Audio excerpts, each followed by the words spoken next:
Hi everyone, आप सभी का हार्दिक स्वागत है एक बार फिर से एक नए वीडियो में। बच्चों, अगर तुम क्लास 8 में हो और 2025-26 में हाफ ईयरली एग्ज़ाम देने वाले हो तो तुम्हारे लिए हम लेके आए हैं इंग्लिश का क्वेश्चन पेपर। हूबहू तुम्हारे परीक्षा में इसी तरह के प्रश्न आएंगे, तो वीडियो काफ़ी इम्पोर्टेंट होने वाला है।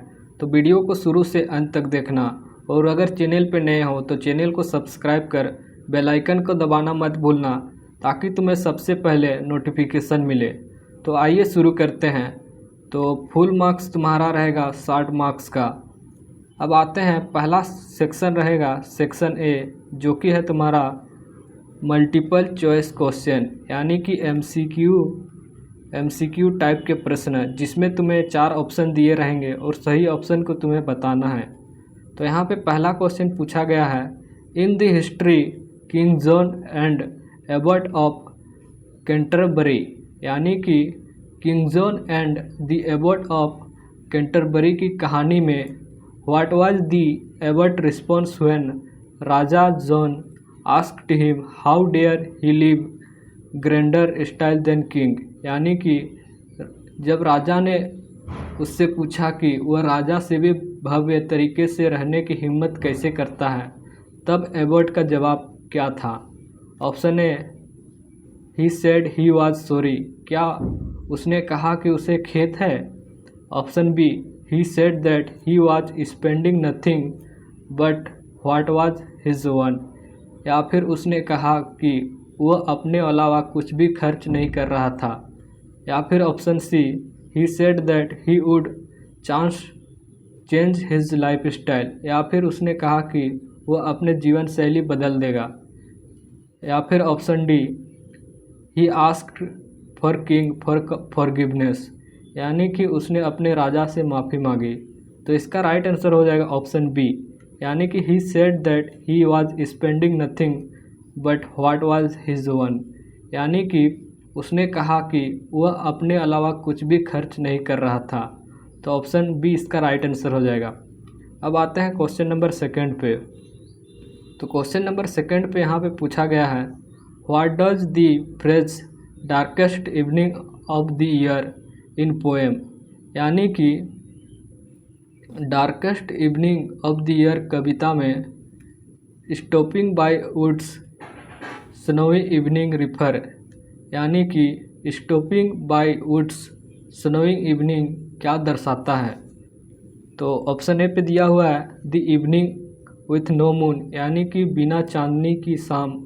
ऑप्शन बी दिया हुआ है evening of the winter solstice, यानी कि शीतलकालीन संक्रांति की शाम। या फिर option C, the times of sadness for the poet, यानी कि कविता के लिए उदासी का समय। या फिर option D, lack of light in woods, यानी कि जंगल की रोशनी की कमी। तो इसका राइट आंसर हो जाएगा ऑप्शन नंबर बी, यानी कि evening of the winter solstice, यानी कि शीतलकालीन संक्रांति की शाम। तो ऑप्शन बी इसका राइट आंसर हो जाएगा। अब आते हैं बच्चों क्वेश्चन नंबर 3 पे। तो बच्चों क्वेश्चन नंबर 3 पे यहाँ पे पूछा गया है, in the poem daffodils what does jocund company means, यानी कि डैफोडिल्स कविता में जोकंड कंपनी का क्या अर्थ है। Option A, a peace and calm setting, यानी कि एक शांतिपूर्ण और शांत जगह। या फिर a sad and lonely atmosphere, या फिर उदास और अकेला माहौल। या फिर option C, a gloomy and dark place, यानी कि एक उदास और अंधेरी जगह। या फिर option D, a cheerful and happy gathering, या फिर एक हंसमुख और खुशहाल सभा। तो इसका राइट आंसर हो जाएगा ऑप्शन डी, यानी कि अ चीयरफुल एंड हैप्पी गैदरिंग, यानी कि एक हंसमुख और खुशहाल सभा। अब आते हैं क्वेश्चन नंबर 4 पे। तो क्वेश्चन नंबर 4 पे यहाँ पे पूछा गया है तुम्हें, what was the first thing the children Keshav and Shyam did when he discovery egg, यानी कि जब बच्चों केशव और श्याम ने अंडे देखे तो उन्हें सबसे पहला क्या सोच आया? Option A, they run to tell their parents, यानी कि वे अपने माता पिता को बताने भागे। या फिर option B, they started making a nest, क्या उन्होंने घोंसला बनाना शुरू कर दिया। या फिर option C, they stood and watch the bird intently, यानी कि वे खड़े होकर ध्यान से पक्षियों को देखते रहे। या फिर option D, they tried to touch the egg, या फिर उन्होंने अंडे छूने की कोशिश की। तो इसका राइट आंसर हो जाएगा ऑप्शन सी, यानी कि दे stood and watched the bird intently, यानी कि वे खड़े होकर ध्यान से पक्षियों को देखते रहे। इसका राइट उत्तर हो जाएगा। अब आते हैं क्वेश्चन नंबर 5 पे। क्वेश्चन नंबर 5 पे तुम्हें पूछा गया है, according to text what is the meaning of word neb, यानी कि पाठ के अनुसार नेब शब्द का क्या अर्थ है। ऑप्शन ए, एक्सपीरियंस्ड, यानी कि अनुभवी। ऑप्शन बी यहाँ पे दिया हुआ है, एन इनोसेंट विदाउट एक्सपीरियंस, यानी कि निर्दोष बिना अनुभव के। Option C, smart and clever, यानी कि चालाक और चतुर। डी है लाउड एंड प्लेफुल। तो इसका राइट आंसर हो जाएगा ऑप्शन नंबर बी, यानी कि इनोसेंट विदाउट एक्सपीरियंस, यानी कि निर्दोष और बिना अनुभव के। इसका राइट आंसर हो जाएगा option number B. Option number B इसका राइट आंसर हो जाएगा, इनोसेंट विदाउट एक्सपीरियंस। अब आते हैं क्वेश्चन नंबर 6 पे। क्वेश्चन नंबर 6 पे तुम्हें पूछा गया है यहाँ पे, इन द हिस्ट्री फ्लाइंग मशीन, यानी कि फ्लाइंग मशीन कहानी में what was the emperor reaction when the servant first told him about flying man, यानी कि जब नौकर ने अपनी पहली बार उड़ने वाले आदमी के बारे में बताया तो सम्राट की क्या प्रतिक्रिया थी। Option A, he immediately ran to see, क्या वह तुरंत देखने के लिए दौड़ा। या फिर option B, he was very angry, यानी कि वह बहुत गुस्से क्रोधित था। या फिर option C, he thought that he servant was dreaming and talking nonsense, या फिर उसने सोचा कि नौकर सपना देख रहा है या बकवास कर रहा है। या फिर ऑप्शन डी, उसने उड़ने, ऑप्शन डी यहाँ पे क्या दिया हुआ है, he ordered the flying man to be caught at once, या फिर उसने उड़ने वाले व्यक्ति को तुरंत पकड़ने का आदेश दिया। तो इसका राइट आंसर हो जाएगा ऑप्शन सी, यानी कि ही thought that the servant was dreaming and talking nonsense, यानी कि इसका उत्तर हो जाएगा उसने सोचा कि नौकर सपना देख रहा था या बकवास कर रहा था। अब आते हैं क्वेश्चन नंबर 7 पे। तो बच्चों क्वेश्चन नंबर 7 पे यहाँ पे तुम्हें पूछा गया है, what is the main theme of the history Kali and red snake, यानी कि काली एंड रेड स्नेक कहानी में मुख्य विषय क्या है। तो पहला ऑप्शन दिया हुआ है यहाँ पे, द इम्पोर्टेंस ऑफ स्नेक, यानी कि सांपों की महत्व। ऑप्शन बी दिया हुआ है, boys struggle with making friend and gaining acceptance, यानी कि एक लड़के का दोस्त बनाने और स्वीकृत पाने के लिए संघर्ष। ऑप्शन सी, डेंजरस ऑफ जंगल, यानी कि जंगल के खतरे। डी दिया हुआ है, life of a snake catcher, यानी कि एक सपेरे का जीवन। तो इसका राइट उत्तर हो जाएगा ऑप्शन नंबर बी, यानी कि a boys struggle with making friend and gaining acceptance, यानी कि एक लड़के का दोस्त बनाने और स्वीकृत पाने के लिए संघर्ष। इसका राइट उत्तर हो जाएगा। अब आते हैं क्वेश्चन नंबर 8 पे। क्वेश्चन नंबर 8 पे तुम्हें पूछा है, what did the teacher say to Kali after he caught the red snake. तो इसका मतलब है कि सांप को पकड़ने के बाद शिक्षक ने काली से क्या कहा। Option A, silly children why did you get so scared, यानी कि मूर्ख बच्चों तुम इतना क्यों डर गए। या फिर option B, you have done a brave things, तुमने एक बहादुर काम किया। या फिर option C, I will give you a reward, मैं तुम्हें इनाम दूंगा। या फिर option D, come on name it, will give you whatever you want, या फिर चलो इनका नाम बताओ, हम तुम्हें जो चाहोगे वो देंगे। तो इसका राइट आंसर हो जाएगा ऑप्शन ए, यानी कि मूर्ख बच्चों तुम इतना क्यों डर गए। ऑप्शन ए इसका राइट आंसर हो जाएगा। अब आते हैं क्वेश्चन नंबर 9 पे। क्वेश्चन नंबर 9 पे तुम्हें पूछा गया है, what is the theme of the poem my mother APJ Abdul Kalam, यानी कि माई मदर कविता का विषय क्या है। ऑप्शन ए, ब्यूटीफुल नेचर, यानी कि एक सुंदर प्रकृति। बी पे दिया हुआ है power of mother's love and strength, यानी कि माँ के प्यार और ताकत की शक्ति। बी पे दिया हुआ है, अच्छा सी पे दिया हुआ है इम्पोर्टेंस ऑफ एजुकेशन, यानी कि शिक्षा का महत्व। डी पे दिया हुआ है मदर्स डे रूटीन, यानी कि माँ का दिनचर्या। तो इसका राइट आंसर हो जाएगा तुम्हारा ऑप्शन डी, यानी कि मदर्स डेली रूटीन, यानी कि माँ की दिनचर्या। अब आते हैं सेक्शन बी पे, जो कि तुम्हारा है वेरी शॉर्ट टाइप के प्रश्न, यानी कि 2 मार्क्स के प्रश्न पूछे जाएंगे। जिसमें पहला क्वेश्चन यहाँ पे पूछा गया है, what was the emperor one creation in history the flying machine and what did he say about it, यानी कि फ्लाइंग मशीन की कहानी में सम्राट अपनी रचना क्या थी और उसने उसके बारे में क्या कहा था। तो इसका सही उत्तर हो जाएगा emperor one creation was a minute of garden of a metal and jewel, यानी कि सम्राट अपनी रचना धातु और रत्नों का एक लघु बगीचा था। He said that if you asked him what he had done, he could answer well, यानी कि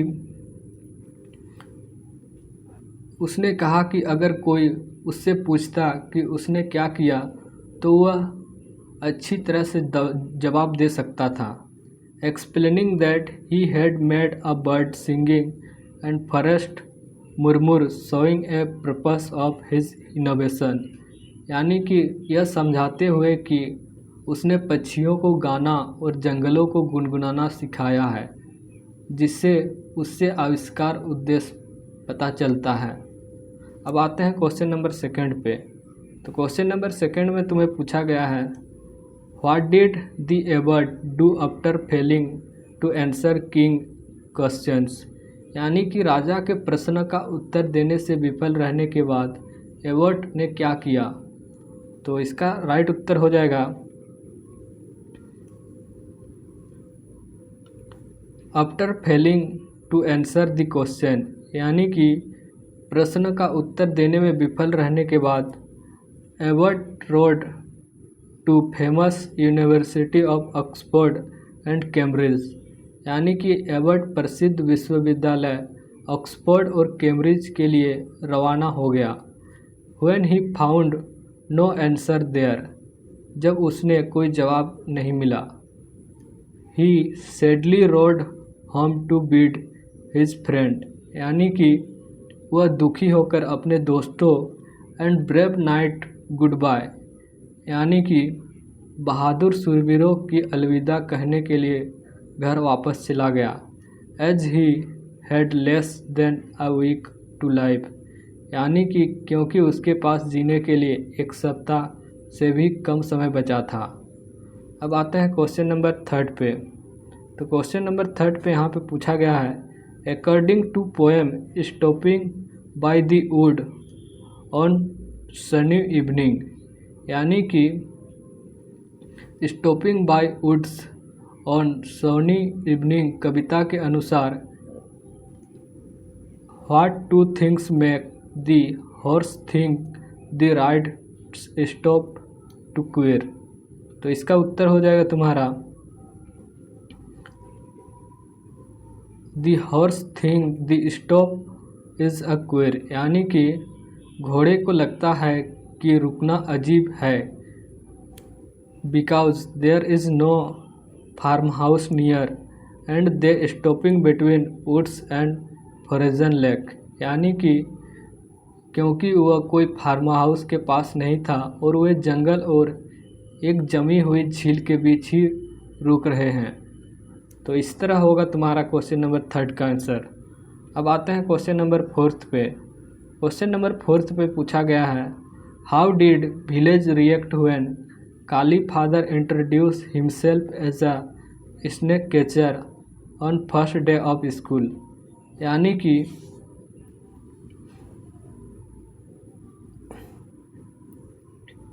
कि स्कूल के पहले दिन जब काली के पिता अपने परिचय एक सपेरे के रूप में दिया तो ग्रामीण कैसे प्रतिक्रिया दी। तो इसका उत्तर हो जाएगा when Kali's father introduce himself as a snake catcher, यानी कि काली के पिता अपना परिचय एक सपेरे के रूप में दिया। Children in class giggled and nudged another, यानी कि कक्षा के बच्चे हंसने लगे और एक दूसरे की कहनी मारने लगे। As if he said that something silly, यानी कि मानो उसने कुछ मूर्खता बात कह दी। This made Kali feel ashamed for first time in his life, यानी कि इससे काली को अपने जीवन में पहली बार शर्म महसूस हुई। तो इस तरह से लिखना है क्वेश्चन नंबर 4 का उत्तर। अब आते हैं क्वेश्चन नंबर 5 पे। क्वेश्चन नंबर 5 पे तुम्हें पूछा गया है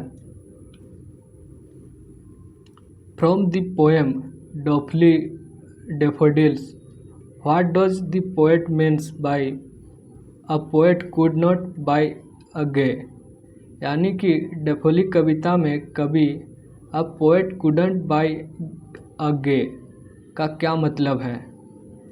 the phrase means that the beauty and cheerfulness of daffodils were so overwhelming that it was impossible for the poet feel anything but happy and full enjoy, यानी कि इस कविता का अर्थ है कि डैफोडिल की सुंदरता और खुशी इतनी ज़बरदस्त है कि कवि के लिए खुश और आनंद से भरा हुआ महसूस करने के अलावा कुछ भी महसूस करना असंभव था। Their company was so delightful that it chased away to feeling sadness, यानी कि उनकी संगति और इतनी महक थी कि उनकी उदासी की किसी भी भाव से दूर कर दिया। अब आते हैं क्वेश्चन नंबर 6 पे। तो क्वेश्चन नंबर 6 पे यहाँ पे पूछा गया है तुम्हें in the Navi friend what was the Keshav final explanation for why they didn't so Shyam egg, यानी कि नवी फ्रेंड ने केशव ने श्याम को अंडे ना दिखाने का अंतिम स्पष्टीकरण क्या दिया था। तो इसका सही उत्तर है after Shyama threaten to tell their mother, यानी कि श्यामा द्वारा अपनी माँ को बताने की धमकी देने के बाद Keshav scolded her and asked and what if you had fallen one down and broken your head, यानी कि मैं अगर तुम गिराकर अपना सिर तोड़ लेती तो। He used to excuse protecting her from failing to explain why he didn't show her egg, यानी कि उसने गिरते हुए बचाते बहाने का इस्तेमाल या समय के लिए उसने अंडे को क्यों नहीं दिखाया।